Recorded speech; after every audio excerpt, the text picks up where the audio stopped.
Apa kabar pemirsa TVR Parlemen dimanapun Anda berada? Berjumpa kembali dalam program TVR 17 bersama saya Elisa Purba. Tepat pukul 17 waktu Indonesia Barat, kami hadirkan kepada Anda sejumlah informasi paling baru dan menarik seputar kinerja dan kegiatan DPR RI yang telah disajikan oleh tim redaksi TVR Parlemen. Dan pemirsa, inilah TVR 17 selengkapnya.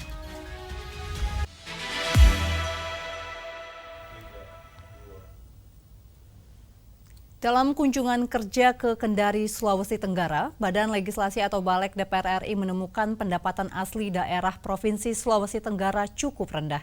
Menanggapi kondisi ini, Balek DPR RI mendorong regulasi terkait tata kelola nikel masuk dalam prolegnas prioritas tahun 2025.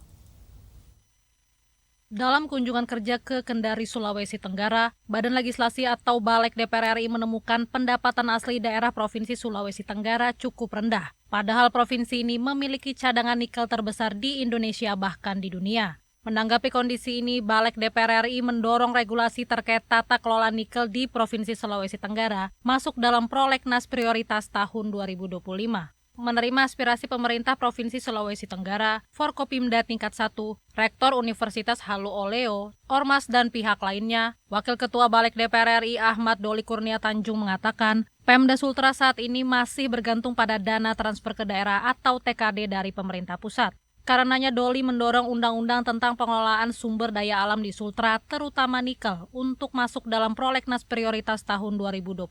Dengan begitu, Pemprov Sultra akan memiliki kewenangan untuk mengelola hasil sumber daya alamnya, sehingga perekonomian daerah akan meningkat. Bagaimana ada usulan-usulan perubahan regulasi yang memungkinkan pemerintah daerah lebih punya kewenangan lebih luas untuk bisa mengatur, kemudian melakukan kebijakan-kebijakan di daerah untuk meningkatkan pendapatan asli daerah. Aspirasi yang menarik di Sulawesi Tenggara ini yang nanti akan menjadi masukan, dan ternyata rupanya regulasi di tingkat nasional atau disebut undang-undang itu harus kemudian terintegrasi dengan kebijakan teknis termasuk kebijakan di daerah. Lebih lanjut, Doli menyebut berbagai usulan dan aspirasi masyarakat Sultra akan ditindaklanjuti dalam proses penyusunan prolegnas dan pembahasan undang-undang bersama pemerintah. Ia berharap masukan dalam forum tersebut dapat menciptakan produk perundang-undangan yang berpihak pada masyarakat. Dari Kendari, Sulawesi Tenggara, Samuel Aditya, TVR Parlemen melaporkan. Bawaslu mengungkapkan Provinsi Banten masuk ke dalam provinsi dengan tingkat kerawanan sedang. Dalam tinjauan langsung kesiapan pelaksanaan pilkada serentak di Provinsi Banten, Ketua Komisi 2 DPR RI meminta pemerintah harus memastikan kesiapan anggaran dan pengamanan pada pemilu Banten. Tinjau langsung kesiapan pelaksanaan pilkada serentak di Provinsi Banten. Komisi 2 DPR RI meminta pemerintah, penyelenggara pemilu, dan aparat penegak hukum memberi perhatian khusus serta menyiapkan upaya antisipasi terhadap potensi kerawanan di Provinsi Banten. Pasalnya, Bawaslu mengungkapkan Provinsi Banten masuk ke dalam provinsi dengan kerawanan sedang. Ketua Komisi 2 DPR RI Rifki Nizami Karsayuda mengatakan, karena jumlah pemilih tetap yang cukup besar, yaitu lebih dari 8 juta jiwa, serta letak Provinsi Banten yang sangat dekat dengan Jakarta, pemerintah harus memastikan kesiapan anggaran dan pengamanan pemilu Banten. Menurutnya, penyelenggara pemilu perlu berkoordinasi dengan Polri dan TNI untuk memastikan masyarakat tetap kondusif jelang dan pasca pemilihan. Selain itu, ia juga mengimbau masyarakat berpartisipasi aktif dengan menggunakan hak pilihnya dalam pesta demokrasi pada 27 November mendatang. Kontestasi pemilu termasuk pilkada di dalamnya pasti berpotensi ada sengketa. Dan ujung dari sengketa adalah penegakan hukum. Nah, semua yang hadir pada kesempatan ini termasuk KPU Bawaslu yang menjadi main player dalam konteks ini juga sudah menyampaikan kesiapan. Dalam kesempatan yang baik ini melalui kawan-kawan pers saya menghimbau kepada masyarakat seprovinsi Banten. Yang paling menentukan sukses atau tidaknya seluruh kesiapan yang dibuat oleh instrumen negara ini adalah masyarakat sebagai pemilih. Karena itu saya berharap masyarakat juga bukan hanya aktif untuk datang ke TPS pada tanggal 27 November 2024, tapi berikan hak pilihnya sesuai dengan hati nuraninya. Lebih lanjut, Rifki Nizami menekankan penyelenggara pemilu dan APH perlu mengawasi pelanggaran pemilu hingga pelanggaran hukum dalam seluruh tahapan pilkada untuk menciptakan pesta demokrasi yang aman dan damai. Dari Banten, Dodi Muharam, TVR Parlemen melaporkan. Komisi 4 DPR RI tinjau langsung realisasi program pompanisasi Kementerian Pertanian di Kabupaten Sukoharjo, Jawa Tengah. Ketua Komisi 4 DPR RI mendorong pemerintah memperhatikan pasokan air untuk area pertanian yang jauh dari lokasi pompa air.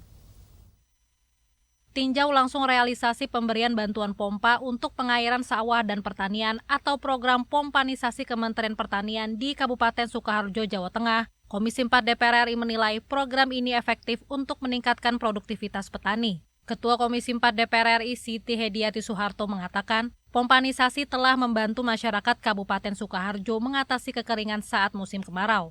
Menurutnya, pompanisasi meningkatkan produktivitas padi hingga 3 kali lipat atau diperkirakan lebih dari 24.000 ton. Namun ia mendorong pemerintah memperhatikan pasokan air untuk area pertanian yang jauh dari lokasi pompa air. Jadi terutama pada saat musim kemarau kemarin, kemarau panjang, yang biasanya cuma bisa nandur 1 kali, ini bisa sampai 2-3 kali. Jadi ini manfaat sekali. Ya, tadi minta supaya yang jauh-jauh dapat tandon ya, di daerah, dipasangnya di ketinggian, jadi pakai gravitasi bisa sampai ke daerah-daerah pelosok-pelosok gitu. Itu kami akan aspirasi ini akan kami mintakan ke kementerian supaya bisa ditindaklanjuti. Selain itu, pada kesempatan yang sama, para petani di Sukoharjo meminta bantuan bibit dari pemerintah. Siti Hediati mengatakan Komisi 4 DPR RI akan menindaklanjuti permintaan tersebut kepada pemerintah, mengingat pertanian di Sukoharjo merupakan salah satu penyangga pangan di Jawa Tengah yang perlu mendapat perhatian pemerintah. Dari Sukoharjo, Jawa Tengah, Domingus Titiheru, TVR Parlemen melaporkan. Pemirsa, Apple telah merilis seri terbaru iPhone 16 pada 9 September 2024 lalu di Amerika Serikat dan beberapa negara lainnya. Namun hingga kini iPhone 16 masih belum dijual secara resmi di Indonesia. Hal ini merupakan langkah tegas dari Kementerian Perindustrian sebab Apple tidak mampu memenuhi syarat yang ditetapkan oleh pemerintah. Informasi selengkapnya kami hadirkan usai jeda. Tetaplah di TVR 17.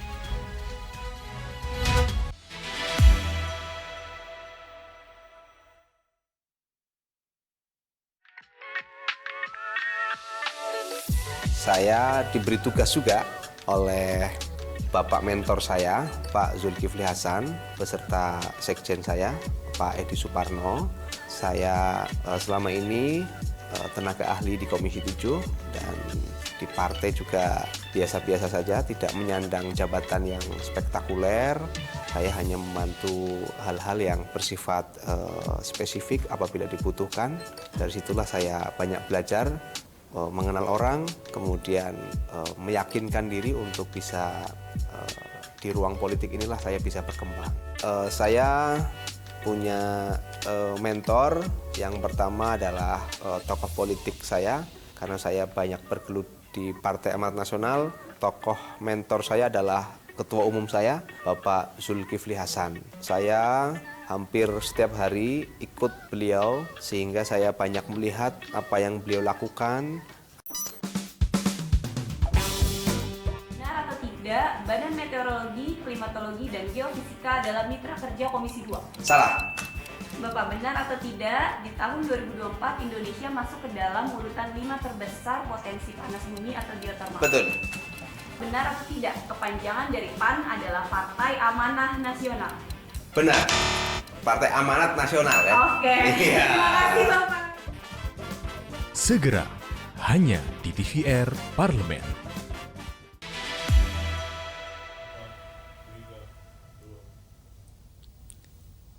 Pemirsa, DPR RI mendukung langkah tegas pemerintah yang melarang penjualan seri terbaru iPhone 16 secara resmi di Indonesia. Sebab pelarangan penjualan iPhone 16 merupakan komitmen pemerintah untuk mendukung pengembangan industri dalam negeri. Mari kita simak informasi mendalam yang telah dirangkum oleh tim redaksi TVR Parlemen dalam segmen Lensa Parlemen berikut ini.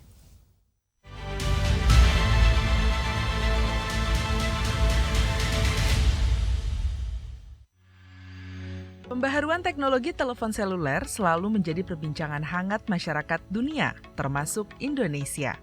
Kini Apple telah merilis seri terbaru iPhone 16 pada 9 September 2024 lalu di Amerika Serikat dan beberapa negara lainnya. Namun, hingga saat ini, iPhone 16 masih belum dijual secara resmi di Indonesia karena Apple belum mendapatkan izin penjualan produk dari Kementerian Perindustrian. Hal ini dilatar belakangi karena Apple tidak mampu memenuhi syarat yang ditetapkan pemerintah, yaitu tingkat komponen dalam negeri dan tidak terlaksananya komitmen investasi. Dalam hal ini, DPR RI mendukung langkah tegas pemerintah yang melarang penjualan seri terbaru iPhone 16 secara resmi di Indonesia. Diketahui untuk memenuhi syarat TKDN dan izin penjualan, suatu produk impor harus memiliki paling sedikit 40% komponen yang diproduksi dalam negeri. Kalau memang tidak memenuhi aturan ya harus diberi sanksi, ya kan, harus dibeli, ya nggak boleh masuk lagi sampai mereka memenuhi aturan yang sudah ditetapkan. Kalau kita aturan produk kita aja kalau keluar negeri banyak sekali, masa barang-barang orang bebas masuk ke negara kita. Sebelum mereka memenuhi persyaratan yang ada, ya saya sepakat dengan apa yang dilakukan oleh Kementerian Perindustrian. Kalau tidak memenuhi peraturan, ya nggak boleh masuk.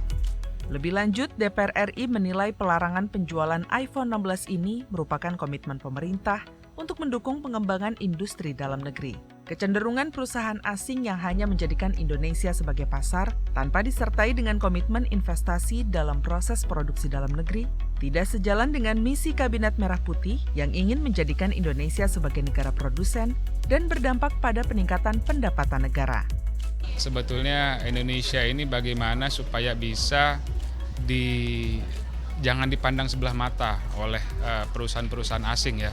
Tentunya isunya yang berkembang adalah bagaimana perusahaan asing tersebut tidak mau berinvestasi di Indonesia dan kita hanya dianggap market ya. Nah, kalau misalkan kita disepelekan oleh investor asing ya dengan mengenai iPhone ini hanya investasi yang tidak begitu besar tapi iPhone bisa masuk. Nah, ini bagaimana ini cita-cita dari bangsa kita karena ini akan mempengaruhi bagaimana Indonesia ini akan berkembang secara ekonomi, secara industri ke depan gitu. Guna menindaklanjuti 9.000 unit iPhone seri terbaru yang sudah masuk ke wilayah Indonesia, Kementerian Perindustrian akan menonaktifkan IMEI iPhone 16 yang masuk melalui barang bawaan penumpang. Selain itu, pemerintah juga akan memperketat proses hukum bagi pihak yang menjual atau mengiklankan seri iPhone 16 di marketplace.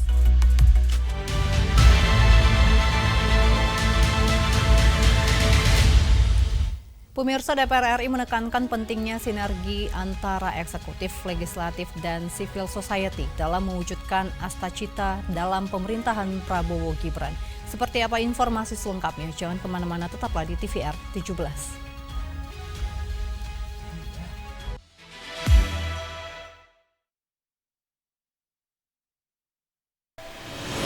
Semangat setiap langkah kecil yang kita ambil untuk kebaikan. Setiap tindakan yang mencerminkan kepedulian adalah bagian dari perjuangan yang berkelanjutan. Di era ini, pahlawan tidak hanya mereka yang berjuang di medan perang, mereka yang berkontribusi demi kebaikan bangsa. Mari kita jaga semangat pahlawan dalam diri kita dan terus berinovasi demi masa depan yang lebih cerah. Bersama kita bisa mewujudkan cita-cita bangsa. Teladani pahlawanmu, cintai negerimu.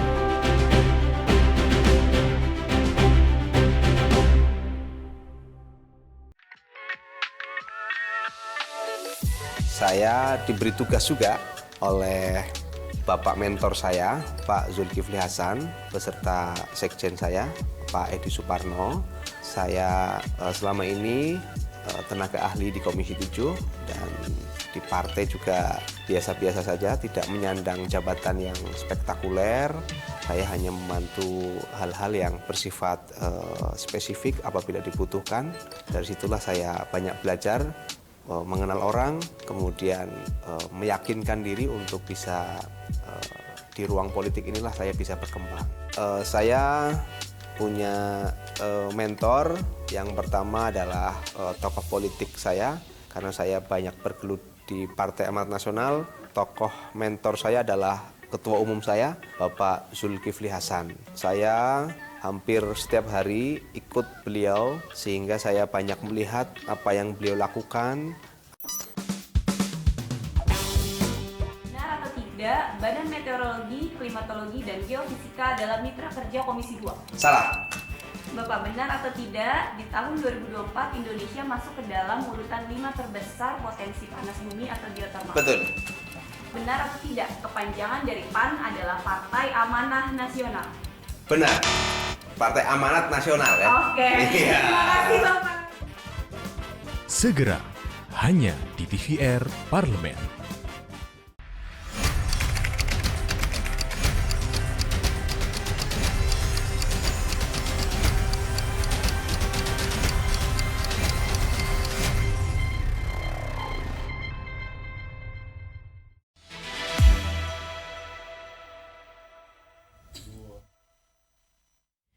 Anda masih menyaksikan TVR 17, pemirsa. Anggota DPR RI Dadang Nasar menekankan banyaknya persoalan yang tentu saja tidak bisa diselesaikan sendiri oleh pemerintah.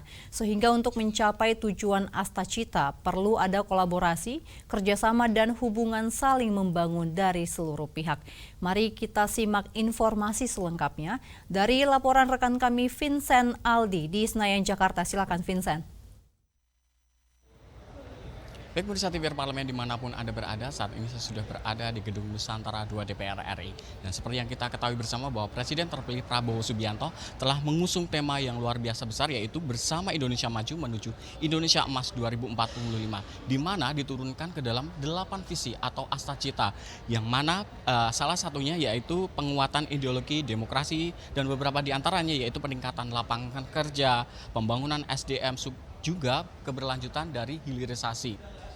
Lantas bagaimana dari DPR RI menyikapi hal tersebut, dan untuk membahasnya telah bergabung bersama saya salah satu anggota DPR RI yaitu Bapak Dadang Nasir dari fraksi Golkar dan untuk daerah pemilihan Jawa Barat 2. Pak, terkait Astacita dari Presiden terpilih ini Pak, bagaimana DPR memandang hal tersebut Pak?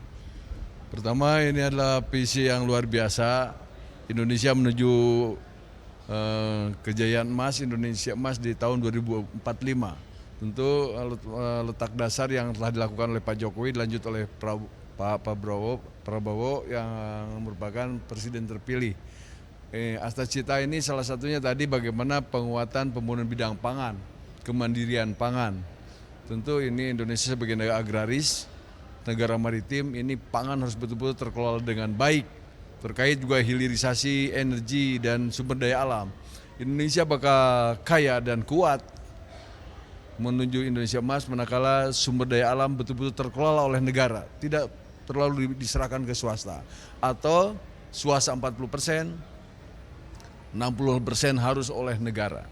Demikian juga dalam hal pangan, maka intervensi negara harus kuat dalam pembangunan bidang pangan, terutama ya bidang pertanian, peternakan, perikanan. Ini harus keterpaduan antara akademisi, bisnis, government, dengan media. Bagaimana pembinaan terhadap masyarakat, pertanian yang harus dikaitkan dengan modernisasi, teknologi tepat guna harus digunakan, bagaimana kekuatan petani betul-betul diberdayakan, jangan sampai petani panen raya tapi harga jatuh. Jadi di ujungnya dia bagaimana pasca panennya, sehingga petani akan tertarik untuk terus mengembangkan produksi pertaniannya karena nanti akan berseimbang dengan kesejahteraannya. Apalagi ini ada makan bergizi untuk kualitas dalam rangka mencegah stunting untuk bangsa Indonesia. Ini adalah program yang diunggulkan salah satunya oleh Presiden terpilih Prabowo dan Astacitanya. Ini tentu dengan makanan bergizi lepas dari bagaimana kekuatan susu jangan banyak impornya. Kita harus mandiri susu, mandiri daging, swasembada daging, daging tidak usah terlalu orientasi ke sapi, kambing, sampai ayam, kelinci itu juga harus betul-betul diberdayakan kepada petani. Bagaimana bibit-bibit unggul sapi perah yang tiap hari seharinya bisa menghasilkan per harinya satu ekor sapi harus bisa di atas 50 liter. Jangan sampai hanya di 20 liter ke bawah, itu kasihan petani nggak ada apa-apanya. Tapi kalau di atas 30 liter per hari sampai 50 liter, itu petani pasti akan berdaya. Kuncinya di bibit unggul. Berikutnya bagaimana kesediaan pakannya. Nah ini pertanian terpadu terkaitan dengan bagaimana hadirnya akademi. Nah ini atau dalam bahasa pentahelik, dengan ideologi negara betul-betul bagaimana demokrasi Pancasila dikuatkan. Indonesia harus bentuk demokrasi yang jelas primnya. Saya harapkan ini demokrasi Pancasila kita kuatkan. Jangan berorientasi kepada demokrasi liberal. Ini salah satunya adalah peran politik yang harus saling keterpaduan, saling mendukung dengan eksekutif yang dipimpin oleh Pak Jenderal Prabowo. Saya kira ini akan menguatkan bagaimana Indonesia ke depan terkait dengan targetnya Indonesia Emas. Terakhir Pak, mengenai harapan Bapak terkait dalam pengawalan pemerintahan yang baru nantinya seperti apa nanti?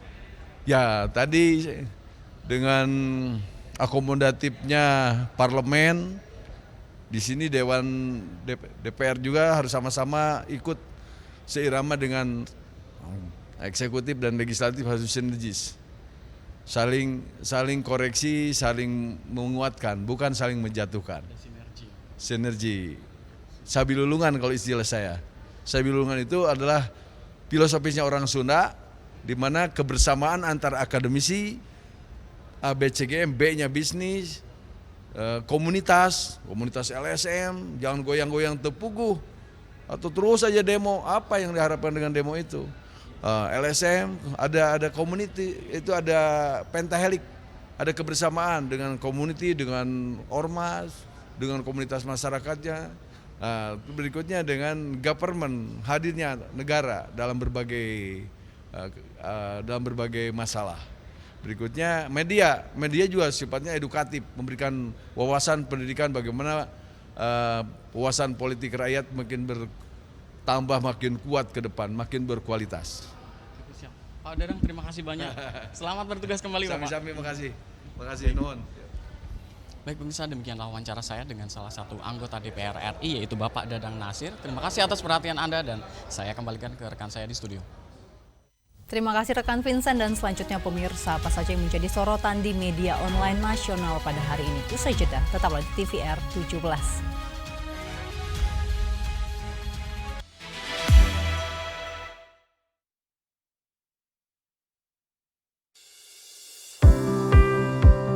Mengenal tugas dan fungsi DPR RI. Dewan Perwakilan Rakyat atau DPR adalah lembaga negara yang mewakili aspirasi rakyat. Kehadiran DPR RI merupakan salah satu bukti bahwa Indonesia merupakan negara demokrasi. Sebagai salah satu lembaga perwakilan rakyat, apa saja tugas dan fungsi yang diemban DPR RI? Berdasarkan pasal 20A ayat 1 Undang-Undang Dasar 1945, DPR memiliki 3 fungsi, yakni fungsi legislasi, anggaran, dan pengawasan. Tugas dan wewenang DPR berbeda untuk setiap fungsinya. Yang pertama, fungsi legislasi. Menyusun program legislasi nasional atau prolegnas, menyusun dan membahas rancangan undang-undang, menerima rancangan undang-undang yang diajukan oleh DPD, membahas rancangan undang-undang yang diusulkan oleh Presiden ataupun DPD, menetapkan undang-undang bersama dengan Presiden, menyetujui atau tidak menyetujui peraturan pemerintah pengganti undang-undang yang diajukan oleh Presiden untuk ditetapkan menjadi undang-undang. Yang kedua, fungsi anggaran. Memberikan persetujuan atas rancangan undang-undang tentang APBN yang diajukan oleh Presiden. Memberikan persetujuan terhadap pemindahtanganan aset negara maupun terhadap perjanjian yang berdampak luas bagi kehidupan rakyat yang terkait dengan beban keuangan negara. Menindaklanjuti hasil pemeriksaan atas pengelolaan dan tanggung jawab keuangan negara yang disampaikan oleh BPK. Memperhatikan pertimbangan DPD atas rancangan undang-undang tentang APBN dan rancangan undang-undang terkait pajak, pendidikan, dan agama. Yang ketiga, fungsi pengawasan. Fungsi pengawasan, DPR bertugas melakukan pengawasan terhadap pelaksanaan Undang-Undang APBN dan kebijakan pemerintah, serta membahas dan menindaklanjuti hasil pengawasan yang disampaikan oleh DPD. Demikian penjelasan tentang tugas dan fungsi DPR menurut Undang-Undang. Informasi ini dipersembahkan oleh TV dan Radio Parlemen, Biro Pemberitaan Parlemen, dan Sekretariat Jenderal DPR RI.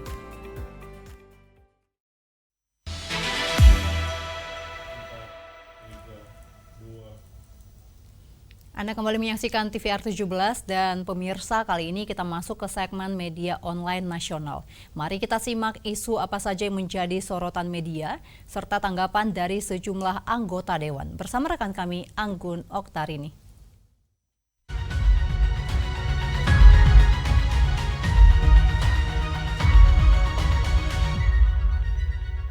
Terima kasih rekan Elisa dan halo apa kabar pemirsa. Kita akan membahas terkait headline media online yang terbit pada hari ini.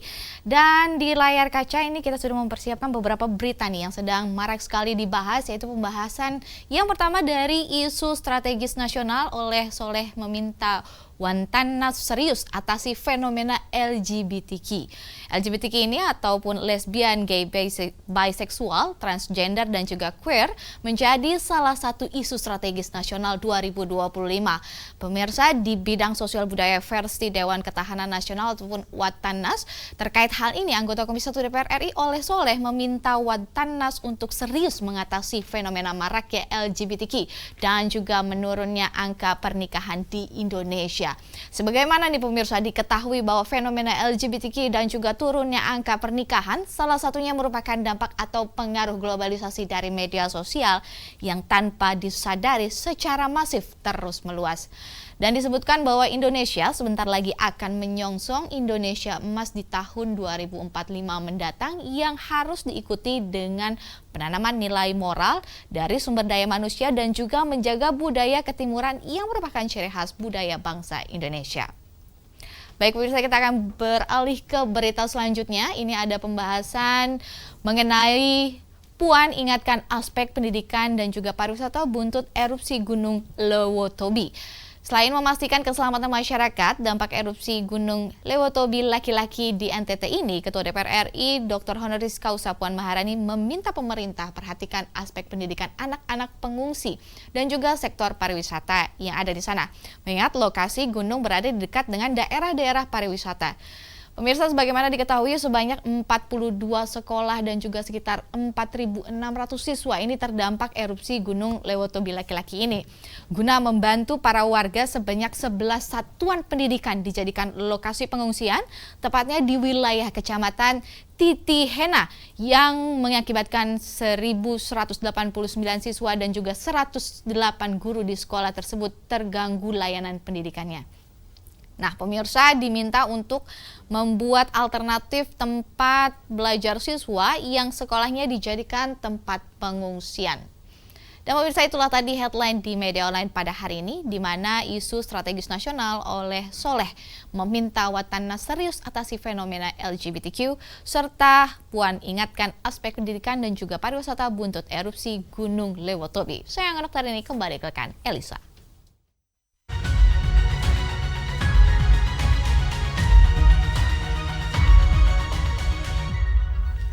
Terima kasih rekan Anggun yang telah menyampaikan sejumlah update sorotan dari media online nasional pada hari ini Jumat 15 November 2024. Dan pemirsa, segmen media online tadi sekaligus menutup program TVR 17 edisi sore hari ini. Saya Elisa Purba beserta seluruh kru TVR Parlemen yang bertugaskan mengucap terima kasih dan pamit undur diri dari hadapan Anda. TVR Parlemen, referensi Indonesia.